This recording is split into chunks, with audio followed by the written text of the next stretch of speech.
महमद, 2 दिन की बात थी, होने ही थी एपीसी या फिर किसी भी फोरम के ऊपर इस चीज़ के ऊपर बात। तो अली अमीन गंडापुर साहब को प्रेस कॉन्फ्रेंस में ख़ास तौर पे ये बात और फिर उसके ऊपर ये जाविया ये तनकीद करने की क्या वजह आपको लगती है? देखिए लीना, पहली चीज़ तो ये है कि जो उन्होंने अफ़गान मुहाजिरीन वाली बात की है कि उनकी बेदखली के ऊपर उन्होंने कहा कि ऐसे नहीं होना चाहिए। इसके ऊपर तो आपको पता है कि ह्यूमन राइट्स ऑर्गेनाइजेशंस की, सिविल सोसाइटी की भी यही राय है कि जिस तरीके से एक अफ़गान रेफ्यूजीज़ को, माइग्रेंट्स को जिस तरीके से निकाला जा रहा था, आपको पता है ये केयर टेकर के ज़माने में जब शुरू हुआ था, ये एक knee jerk reaction to the Afghan Taliban regime था। और फिर बगैर आप उस वक्त तो टाइमलाइन भी इतनी उन्होंने जल्दी कि बस अभी जाए, आपको पता है कि टाइम भी नहीं दे रहे थे, वार्निंग भी नहीं थी और एक प्रोसेस नहीं फॉलो किया जाता और फिर इसके ऊपर तो बहुत ज़्यादा वावेला भी हुआ। तो ये बात जहाँ तक उनकी है कि इनको इस तरीके से बेदखल नहीं करना चाहिए और जो जो हो रहा है, क्योंकि देखिए अली ना, उस वो वहाँ तक तो वो बात जो है उनकी चले ठीक है। मसला ये है अलीना, और इसके अंदर तो मैं ये भी कहूँगी कि रियासत को भी ये समझना चाहिए और शायद रियासत को ये पता भी हो कि अफ़गान रेफ्यूजीज़ की वजह से दहशतगर्दी इधर नहीं है। तहरीक तालिबान पाकिस्तान और अफ़गान रेफ्यूजीज़ में फ़र्क है। टीटीपी को सेफ हेवन्स अफ़गानिस्तान में मिले हैं। क्रॉस बॉर्डर टेररिज्म हो रहा है, बीएलए के ऊपर भी यही कहा जा रहा है, क्रॉस बॉर्डर टेररिज्म के वहां पर इनको पनाहगाहें मिली हुई हैं। तो वो जो लोग यहाँ रहते हैं, जो अफगान रेफ्यूजी जहाँ डेकेड से हैं, दहाइयों से हैं, वो ऐसे ऐसे बच्चे हैं जो पैदा भी इधर हुए, उन्होंने कभी अफगानिस्तान देखा भी नहीं, उनको भी यहाँ से बेदखल किया जा रहा है। तो उनका इस दहशतगर्दी से तो कोई लेना देना नहीं है। अब जो आपका सवाल है कि क्या फेडरल गवर्नमेंट और प्रोविंशियल गवर्नमेंट के जो ये मसाइल हैं, इनकी वजह से जो है वो सूरत हाल कैसी होगी। देखिए, ये नहीं होने चाहिए ना, क्योंकि इस वक्त एक्चुअली पाकिस्तान का वाकई ही ऑलमोस्ट जो सबसे बड़ा मसला है वो है ही दहशतगर्दी। अब आप मुझे बताएं अलीना, 2 सूबे सबसे ज्यादा जो इफेक्ट हो रहे हैं, खैबर पख्तूनख्वा और बलूचिस्तान, और अगर उनमें से एक सूबा उसकी अगर फेडरल गवर्नमेंट से कशीदगी है, तो फिर कैसे कंसेंसस बनेगी दहशतगर्दी जैसे अहम मौजू के ऊपर।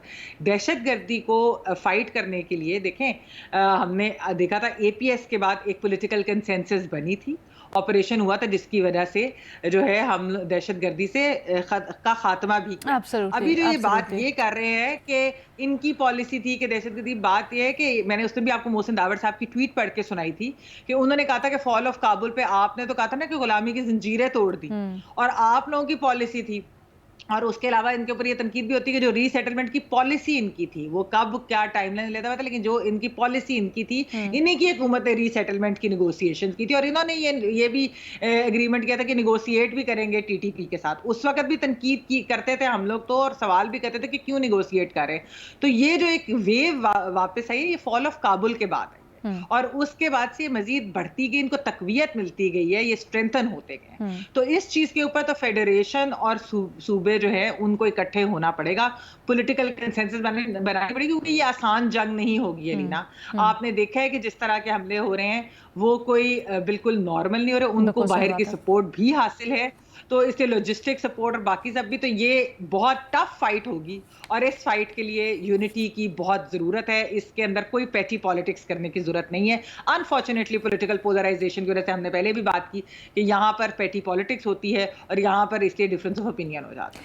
अच्छा महमद, जब आपने अफ़गान महाजिरीन को वापस भेजने वाली बात की और उसकी मुखालफत की, तो एक ये कहा जाता है कि बेशक तमाम तर अफ़गान महाजिरीन जो यहाँ पर मौजूद है वो नहीं, लेकिन कुछ ऐसे अंसर मौजूद हैं जो कि क्रॉस बॉर्डर टीटीपी के यहाँ पर एक तरह से कह ले उनके नुमाइंदे या फिर उनको मदद फराहम करते हैं। अगर उनके स्लीपर सेल हैं या उनके कोई कह ले एलाइज हैं जो उनको हेल्प कर रहे हैं इधर, उनके ऊपर तो क्रैकडाउन होना चाहिए। मैं उनकी बात नहीं कर रही, मैं ओवरऑल जो पॉलिसी है वो कोई ये नहीं है कि टीटीबी के एलाइज कौन है। लेकिन कहते हैं ये जांचना बड़ा मुश्किल, ये दलील हमेशा दी जाती है कि जांचना बड़ा मुश्किल है कि कौन है कौन नहीं। अलीना, हमने स्टोरीज भी उस वक्त, आपको पता है कि वीडियो स्टोरीज भी कवर भी हुई, सारे मीडिया के ऊपर भी हुआ कि बच्चों को भेजा जा रहा है। अब बच्चे कौन टीटीपी का जो है वो साथ दे रहे होंगे, वो छोटे छोटे बच्चे, उनको भी आप इसी तरीके से करें। तो ये जो जिस तरीके से पाकिस्तान में अफगान रेफ्यूजीज की जो रिपेट्रिएशन हो रही है, ये पॉलिसी जो है मेरे ख्याल में इस पे नजरसानी की जरूरत है और थोड़ी सी ह्यूमैनिटेरियन ग्राउंड इस पे देखने जरूर चाहिए। लेकिन जैसा कि मैंने कहा कि इसका दहशतगर्दी से ताल्लुक ठीक है, फेयर इनफ। आसिफ रशीद चौधरी साहब, आपकी इसके ऊपर क्या राय है? बिल्कुल, ये जो है इससे अगर वफाक और सूबा एक पेज पे नहीं होंगे तो दहशतगर्दी के ख़िलाफ़ जो जंग हम लड़ रहे हैं उसमें नुकसान होगा। ये तो बड़ा ऑब्वियस इसका क्वेश्चन है। लेकिन अफसोस की बात ये है कि वज़ीर आला खैबर पख्तूनख्वा ये बयान किसी पॉलिसी के तहत नहीं दे रहे, बल्कि अपनी टारगेट ऑडियंस को या अपनी सहूलत की खातिर दे रहे हैं। मुझे अफसोस इस बात का है कि वो वज़ीर आला एक ऐसे सूबे के वज़ीर आला जहाँ पे मगरिब के बाद स्टेट की जो है वो चैलेंज है, लॉ इन्फोर्सिंग एजेंसीज़ अपने कंपाउंड्स के अंदर महदूद होती हैं, जहाँ पे 7 में से 4 डिवीजन्स के अंदर तालिबान के दफातर कायम हैं और वो भत्ते लेते हैं लोगों से भी और सरकारी ठेकों के अंदर भी।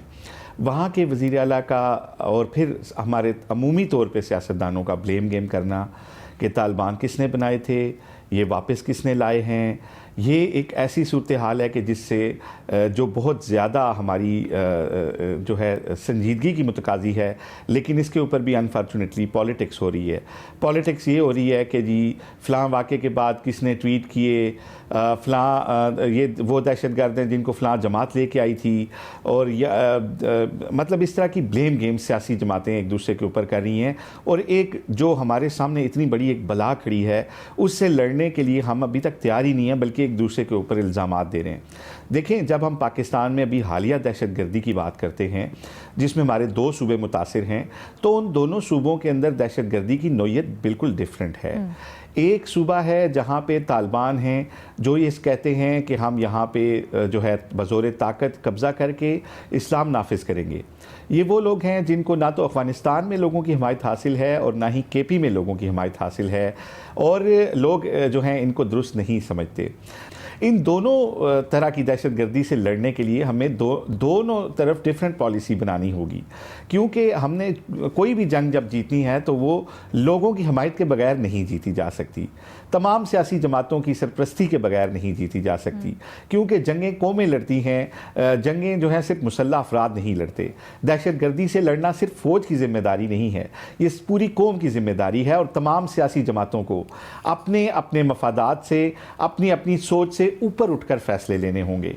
ये वो वक्त नहीं है कि हम ये कहें कि फ़लाँ जमात इसकी ज़िम्मेदार है और फ़लाँ जमात का इसमें इतना रोल है। ये वो वक्त है पाकिस्तान, देखिए मुल्क होगा तो सियासत होगी, मुल्क होगा तो सब कुछ होगा। अब ये वो वक्त है कि मैं ये समझता हूँ कि कौमी ये जो पार्लिमानी कमेटी का जो कौमी सलामती का इजलास है ये ज़रूर बुलाया जाए, लेकिन इसके बाद एक आल पार्टीज़ कॉन्फ्रेंस भी बुलाई जाए। उस आल पार्टीज़ कॉन्फ्रेंस में पाकिस्तान के उन जमातों को भी बुलाया जाए जो पार्लिमान के अंदर मौजूद नहीं हैं। वहाँ पे पूरे बलोचिस्तान की सियासी जमातों को नुमाइंदगी दी जाए, वहाँ पे पूरे केपी की जो जमातें हैं पार्लिमानी या लोगों के अंदर असर रखती हैं उनको नुमाइंदगी दी जाए, तमाम कौम परस्त और इलाकाई जमातों को बुलाया जाए। मैं कहता हूँ कि उसके अंदर इमरान खान को भी वीडियो लिंक से खिताब की इजाज़त दी जाए। मैं कहता हूँ उसके अंदर मियाँ नवाज शरीफ भी खुद बैठें। मैं कहता हूँ कि उसके अंदर सदर पाकिस्तान भी खुद आए, मियाँ आसिफ जरदारी भी आए और वो बैठें, और इन मसाइल का हल, और उसमें कोई पॉलिटिक्स ना हो, उसमें सियासी मुकदमात की बात ना हो, उसमें सियासी विक्टिमाइजेशन की बात ना हो, उसमें पाकिस्तान की बात हो, पाकिस्तान के डिफेंस की बात हो, पाकिस्तान के तहफ़्फ़ुज़ की बात हो, और उसमें एक पॉलिसी बनाई जाए। आप बिल्कुल दुरुस्त बात कर रहे हैं और बहुत अच्छी बात कर रहे हैं, लेकिन क्या आपको लगता है प्रैक्टिकली ऐसा होता हुआ कोई माहौल है? मेरा ख्याल है कि अब हमें पाकिस्तान के लिए सोचने का वक्त आ गया है। अब हमें पाकिस्तान के लिए सोचना चाहिए। हमारी बदकिस्मती होगी कि अगर अब भी हम पाकिस्तान के लिए नहीं सोचेंगे। मैं ये समझता हूँ कि पूरे पाकिस्तान की लीडरशिप, जितनी भी सियासी इकाइयाँ हैं, उनका कोई भी कद है, उनका कोई भी साइज़ है, उनको ऑन बोर्ड लिया जाए, उनके साथ बैठकर एक पॉलिसी बनाई जाए और इस पॉलिसी पर ईमान की हद तक अमल किया जाए। सिर्फ इसी सूरत, देखें अब आपको इंटरनेशनल सपोर्ट भी नहीं है, अब आपके साथ वॉर ऑन टेरर में अमेरिका भी नहीं है, आपके साथ फंड्स भी नहीं है।